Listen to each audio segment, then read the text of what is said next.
Here is another question of partnership and this is very important question.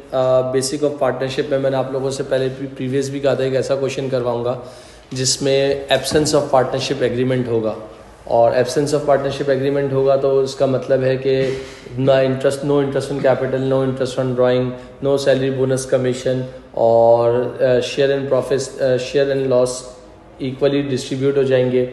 और एक और मैंने आपसे बात की थी, जब एब्सेंस हो पार्टनरशिप एग्रीमेंट और पार्टनर अपने पर्सनल बिहाफ पे बिजनेस को लोन देता है तो आप कितने % कंसीडर करते हैं? 5% कंसीडर करते हैं। ये यूनिवर्सल ट्रुथ बात है according to the partnership act 1890 of section 24, उसके हिसाब से ये हम बात कर रहे होते हैं। अब यहाँ पर मेरे बच्चों एक ध्यान से देख लेना, टॉम एंड जेरी करके एक सवाल है, पार्टनरशिप करती हैं वो दोनों, they do not have a formal partnership agreement. मतलब ये लोग जो है ना लिविंग लाइफ जी रहे हैं, वो एक होता है ना क्या कहते हैं, इसकी कोई लीगली हैसियत नहीं है, इसकी लीगली इम्पोर्टेंस नहीं है, मतलब पार्टनरशिप एग्रीमेंट नहीं किया है इन्होंने। अच्छा, क्या कंडीशंस हैं ये देख लो। 30 नवंबर 2015 को आपका साल ख़त्म हो रहा है। टॉम का कैपिटल बैलेंसेस दिया हुआ है। करंट अकाउंट बैलेंस टॉम का पॉजिटिव है और उसका डेबिट नेगेटिव है। इसके बाद इनकी ड्राइंग्स दी हुई हैं टॉम भाई की और जेरी भाई की, सही है। प्रॉफिट फ्रॉम ऑपरेशंस, ये वो प्रॉफिट कहलाता है जिसमें इंटरेस्ट एंड टैक्स माइनस नहीं होता है। इसका दूसरा नाम क्या होता है मैं लिख देता हूँ, ऑपरेटिंग प्रॉफिट, और इसका तीसरा नाम क्या होता है, PBIT, profit before interest and tax. सही है बेटा। अमूमन ये वर्ड जब आप कंपनी पढ़ते हो तो वहाँ सुनते हो। लोन फ्रॉम पार्टनर अकाउंट, कितना पार्टनर से लोन आया है, किसने लोन दिया है? टॉम भाई ने बिजनेस को लोन दिया है, बहुत इंपॉर्टेंट बात है। इसके बाद मेरे दोस्तों, Tom made the loan to the partnership, Tom ने कब दिया है पार्टनरशिप को लोन? 1 दिसंबर को दिया है। इसके बाद जो भी तुम्हारे प्रॉफिट अक्रूड होगा, drawings taken through out the year है। टॉम एंड जेरी ने पार्टनरशिप एग्रीमेंट कब बनाया है? 1 सितंबर को पार्टनरशिप एग्रीमेंट बन गया है। इसका मतलब 1 सितंबर से पहले एग्रीमेंट नहीं था। जब एग्रीमेंट बना तो इंटरेस्ट ऑन कैपिटल कितना हो गया? 8%। इंटरेस्ट ऑन ड्राइंग कितना हो गया? 3%। सैलरी टॉम ले रहा है। Profit and losses 3:2। Loan interest was paid at the rate of 4%। क्या मांगा है? Calculate profit before appropriation for the 9 month and 3 month ended.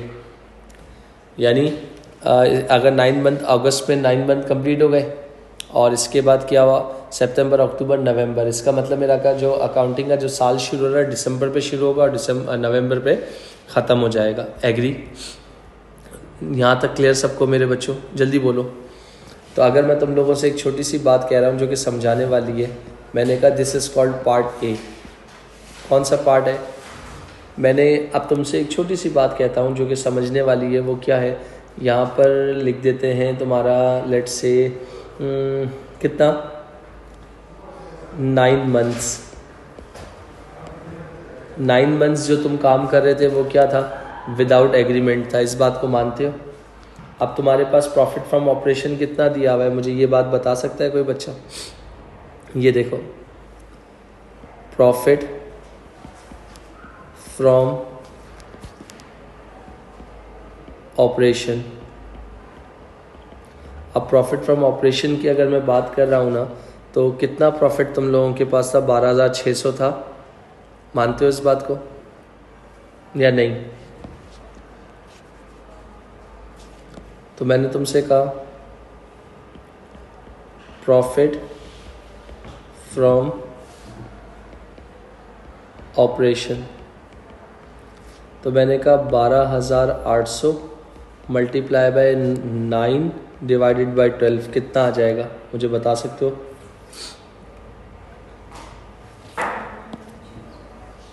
जल्दी बताओ। 12,800 मल्टीप्लाई बाय 9 डिवाइडेड बाय 12, 12,800। तो आप लोग ये कितना आ रहा है? 9,600। डन। इसके बाद अगला कौन से मंथ के लिए बनाना है तुम लोगों को? 3 मंथ्स। तो 3 मंथ्स के लिए जब जाओगे तो यहाँ क्या करोगे? तो अब तुम्हारे पास यहाँ प्रॉफिट फ्रॉम ऑपरेशन कितना होगा ये देखना ज़रा। वही 12,800 मल्टीप्लाई बाय 3 डिवाइडेड बाय 12 कितना हो जाएगा? 12,600। तो यहाँ पर भी शायद करेक्ट करना पड़ेगा। आप कह रही हो 12,600 और यहाँ पर भी करेक्ट करना पड़ेगा 12,600 इंटू 3 डिवाइडेड बाई 12 कितना हो गया बेटा? 9,500 9,450 और दूसरा वाला कितना हो जाएगा? 31 आप कह रही हो 3150। सही है भाई। ये आपने इनका प्रॉफिट स्प्लिट कर लिया। क्यों स्प्लिट कर लिया? क्योंकि एग्जामिनर ने खुद कहा था कि 9 महीने और 3 महीने, 9 महीने एग्रीमेंट था और 3 महीने एग्रीमेंट नहीं था। अच्छा, इसके बाद मैंने यहाँ पर क्या कर लिया? Less interest. अगर मैं इंटरेस्ट की बात कर रहा हूँ तो इसका मतलब किसने लोन दिया था? टॉम ने दिया था। कितने का लोन दिया था बता सकते हो? 45,000। और जब पार्टनरशिप एग्रीमेंट नहीं होता तो लोन दिया हुआ हो तो कितने परसेंट कंसीडर किया जाता है? 5%। और इस 5% को मैं पिंक कलर से हाईलाइट कर रहा हूँ ताकि तुम्हें याद रहे। सही है भाई। 45,000 का 5% निकालो, मल्टीप्लाई बाय 9 डिवाइडेड बाय 12 कितना आ जाएगा? मल्टीप्लाई बाय 9 डिवाइड बाय 12 कितना आ जाएगा? 45,000 multiply by 0.05 2250 multiply by 9 divided by 12 multiply by 9 divided by 12। अजीब सा कुछ आ रहा है। एक minute, sorry, loan from partner जो था 24,000 है। 45,000 थोड़ी देख भी रहे हो, बता नहीं रहे हो। 24,000 का 5%, तो जो भी आपके पास आएगा उसको मल्टीप्लाई बाय 9 डिवाइड बाय 12 900। बराबर में ज़रा आ जाओ। तो मैंने कहा 24,000 मल्टीप्लाई बाय, अब एग्रीमेंट होने के बाद कितने परसेंट इंटरेस्ट हो गया है? 4% हो गया है। तो मल्टीप्लाई बाय 4% मल्टीप्लाई बाय 3/12 कितना हो जाएगा? जी बेटा 240। माइनस कर दो तो तुम्हारे पास कितना आ जाएगा?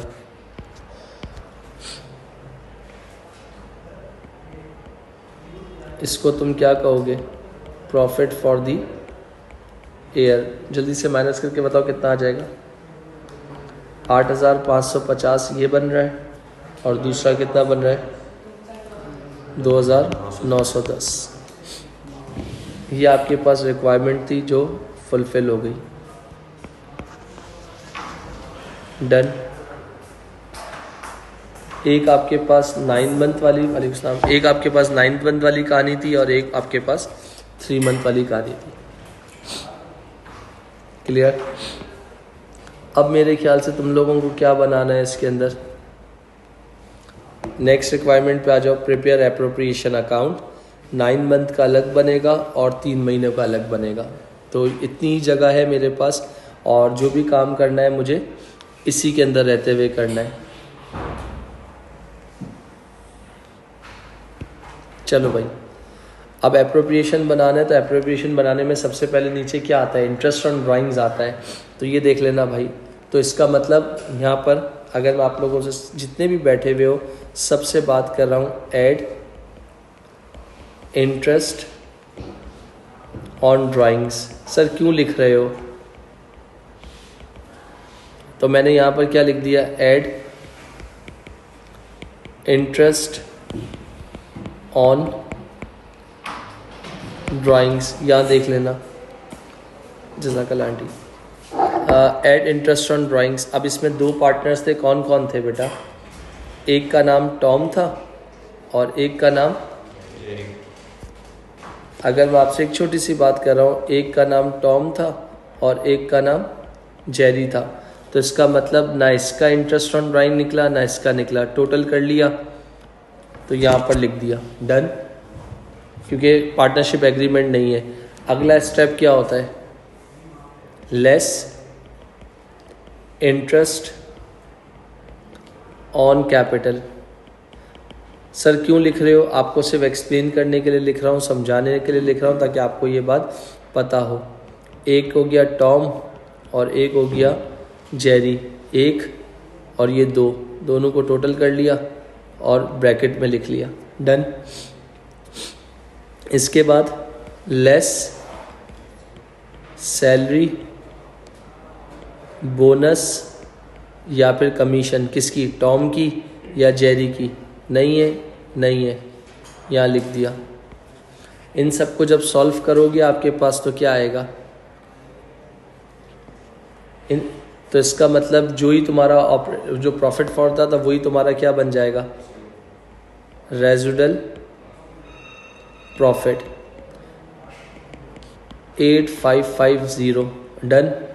फिर तुम क्या हेडिंग डाल दोगे? Share of profit. दो पार्टनर थे, जब एग्रीमेंट नहीं होता शेयर ऑफ प्रॉफिट क्या होता है? टॉम,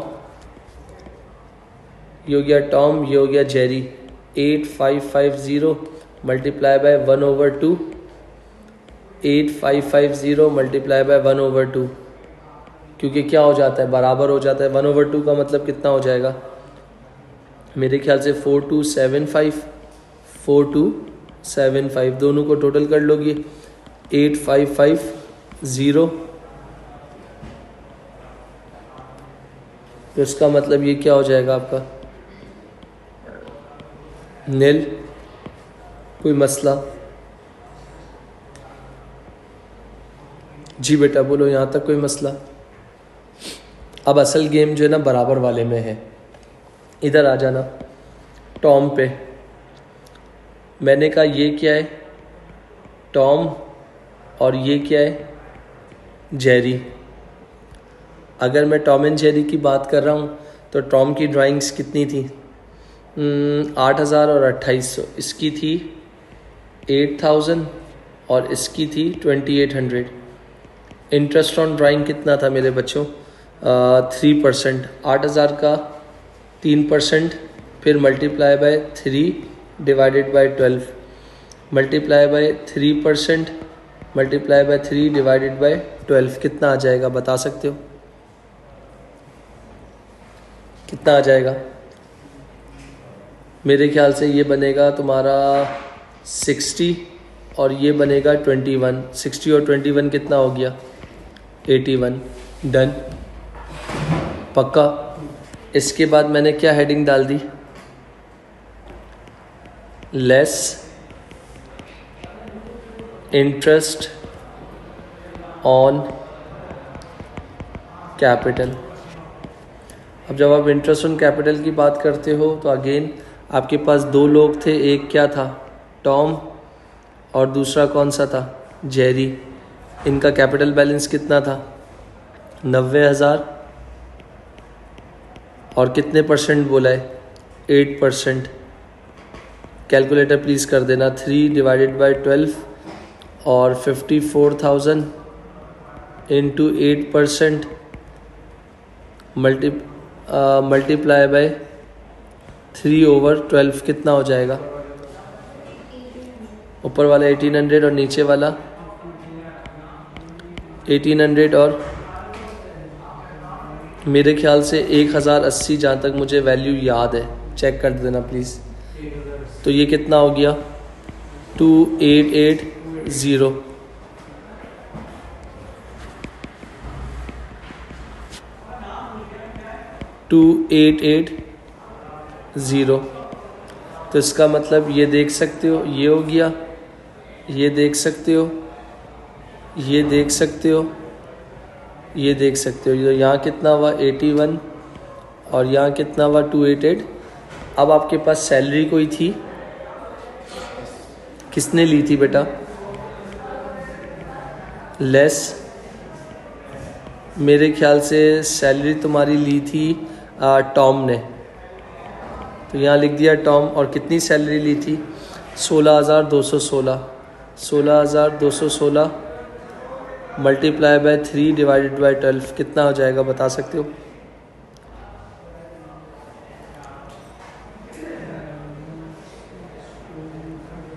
सैलरी कितनी होगी?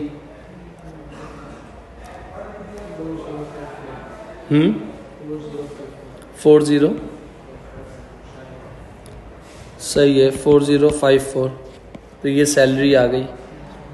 तो अगर मैं कहता हूँ सैलरी भी तुमने लिख दी, तो इन सब को जब सॉल्व करोगे तो करना ज़रा कितना आ जाएगा, 2910 प्लस 81 माइनस 2880 माइनस 4054। तो लॉस आ रहा है, कितने का आ रहा है? लॉस आ रहा है 3943। इस लॉस को अब क्या हेडिंग डाल दोगे? Share of loss. अब शेयर ऑफ लॉस में कौन था? टॉम और जेरी। तो 3943 मल्टीप्लाई बाय रेशियो कितना था? 3/5। 3943 मल्टीप्लाई बाय 2/5 तो कितना आएगा? 2366।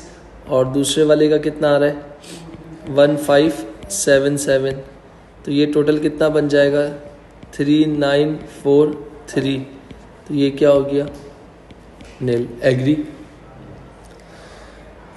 9 महीने में एग्रीमेंट नहीं था, 3 महीने में एग्रीमेंट था। क्लियर?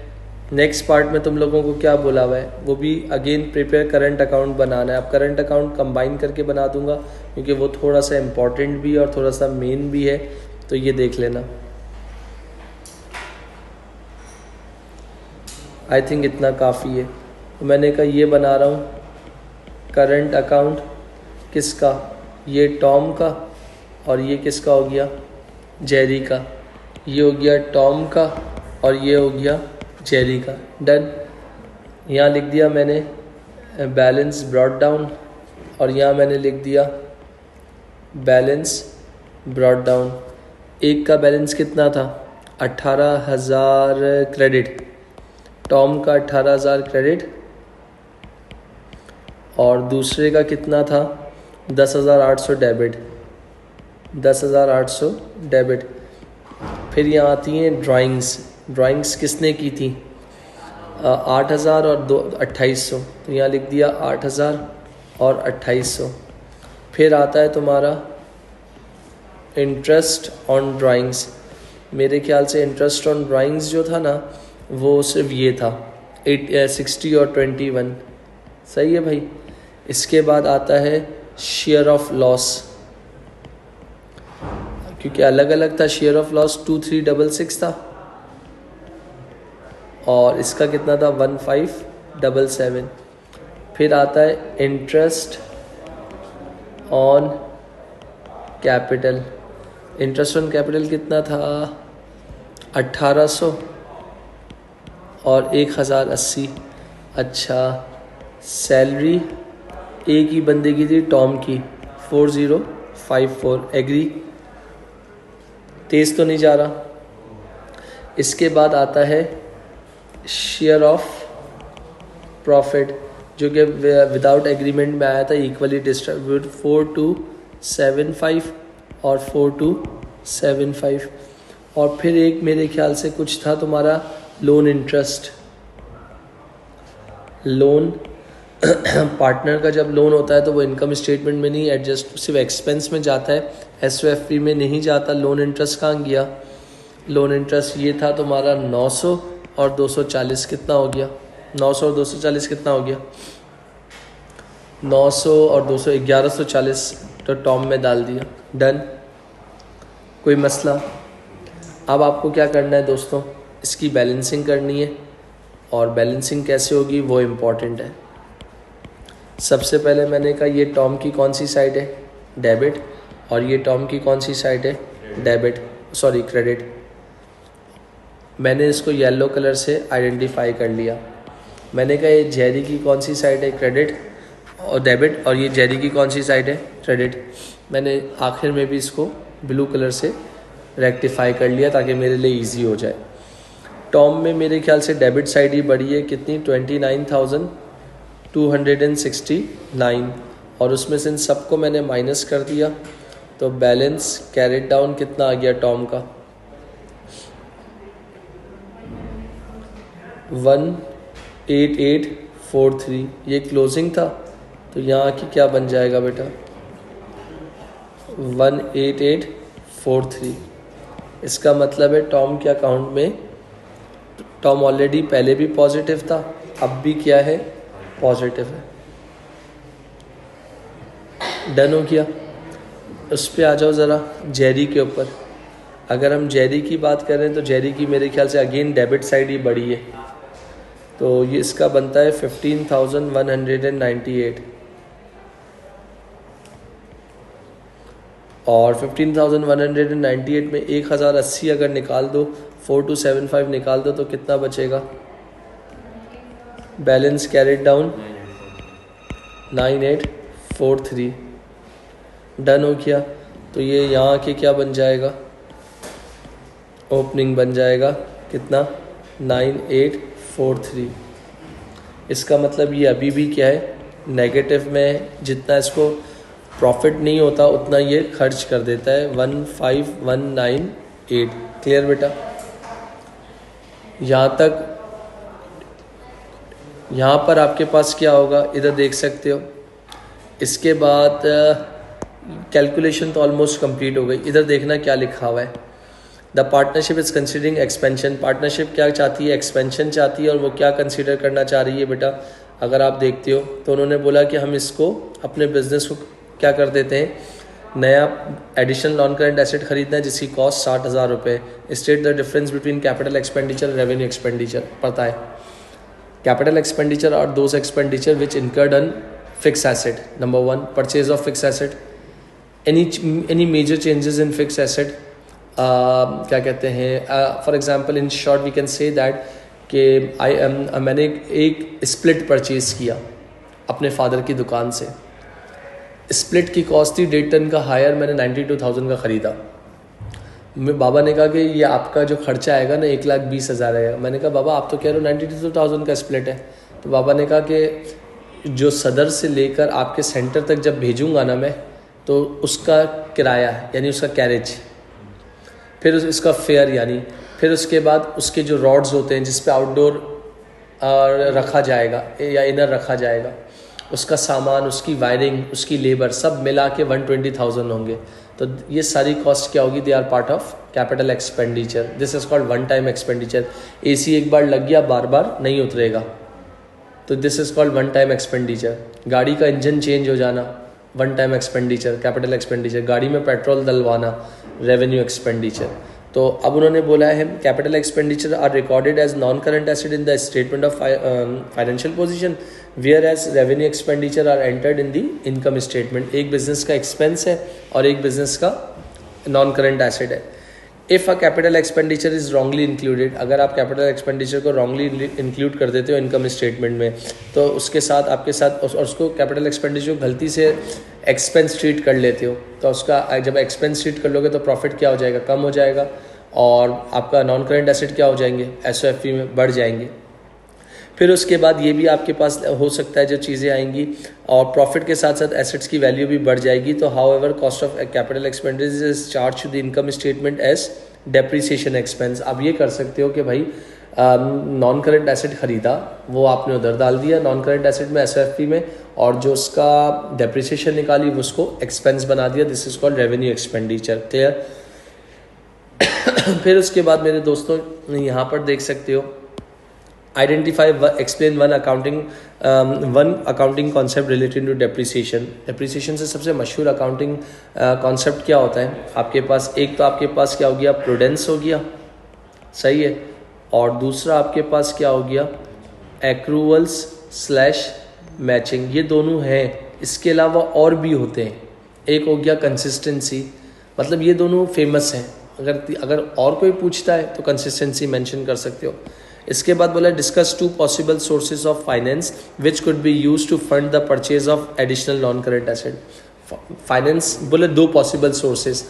पॉसिबल सोर्सेज का मतलब हो गया कि मैं बोरिंग कर लूँ, कहाँ से, बैंक से, तो यानी बैंक से लोन ले लूँ।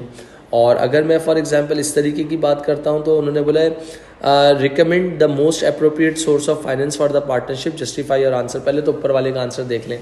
अगर हम non current asset loan borrow कर रहे हैं तो it will provide ease in working capital condition and business can plan for the future as the repayment of such borrowing can be done on a longer period. थोड़ा advantage हो गया, disadvantage में क्या, high rate of interest.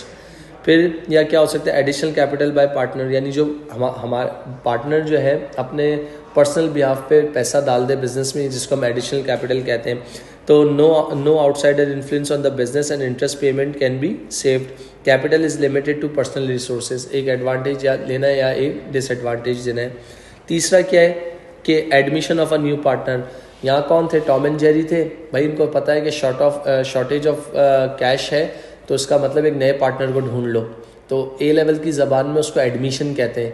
पहले आपके पास as में था मगर अब नहीं है। जैसे टॉम एंड जेरी थी, उसमें बिला कौन आ गया, इब्राहिम आ गया या भवानी आ गया या अहमद आ गया, तो वो एडमिशन कहलाएगा। अब जब वो बंदा आएगा तो वर्कलोड डिवाइड हो जाएगा, एक्सपर्टीज़ मिल जाएंगी, more ideas are generated from the business. और दूसरा डिसएडवांटेज क्या होगा बेटा, प्रॉफिट्स जो है डिवाइड करने पड़ेंगे। अच्छा बेटा, फिर उसके बाद अगर मैं आपसे आखिरी बात बोला, रिकमेंड द मोस्ट, अब बोला recommend the most appropriate method, यानी अप्रोप्रिएट सोर्स ऑफ फाइनेंस। तो मेरे हिसाब से injection of additional capital by partner seems to be most appropriate, कि उसको लोन ना लिया जाए, बचा जाए लोन से, और किसी दूसरे पार्टनर को ना लाए।